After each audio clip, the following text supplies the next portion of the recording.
What's up, guys? Spin Firearms here. I'm going to say it. The leaders of the firearm industry right now are Smith & Wesson and Springfield Armory. Glock is lacking in innovation. Even though they're my favorite company, I can be real and objective. They're lacking in innovation. Plus, they discontinued so many great guns. It's extremely disappointing. On top of that, SIG, where to even start? They have so many problems, they don't even know what to do right now. Honestly, what I would say to do is go back to hammer-fired guns. Make your P365 that's hammer-fired with good quality American-made parts. Release a pocket pistol that is hammer-fired, like the P238 or 938. Make it smaller, lighter, hammer-fired again. Stack and a half hammer-fired gun. That's what we need. If SIG released a subcompact right now that was hammer-fired, the game would be changed.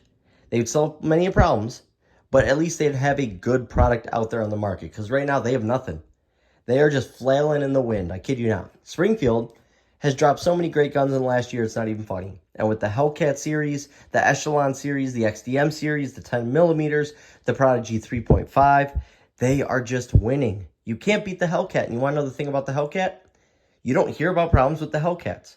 The comp version, the original version, the Pro, you don't hear about problems. You don't hear about problems with the Echelon. You don't hear about problems with the XDM. They're all workhorse guns. And look at how modular this thing is with the grip. But on top of that, the optic system. Look at Glock's MOS system. Absolutely insane. Right now, Springfield Armory and Smith & Wesson are leading the industry. And I respect the crap out of it. I'm still going to buy Glocks and stuff like that. But honestly, you got to give credit where credit's due. Because Springfield Armory, you know, a lot of people turned on them when they had the whole debacle, the anti-2A, blah, blah, blah, that bull crap. If you know the real story, it wasn't that serious or that big of a deal. But on top of that, they turned it around with good products. And on top of that, I'll say this.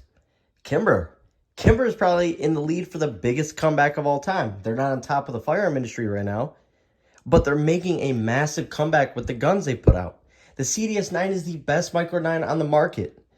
And nonetheless, all their guns are reliable right now, and they changed. If SIG would do some changes, they could start earning respect again. Springfield, they changed. They put out some crazy guns. They listened to their customers. They listened to what we wanted. They put out some awesome releases. The Echelon is a beast of a gun. It's got a ridiculous trigger on it. It's just a great... Oh, didn't even have it cocked. Just a ridiculous gun. It's unreal.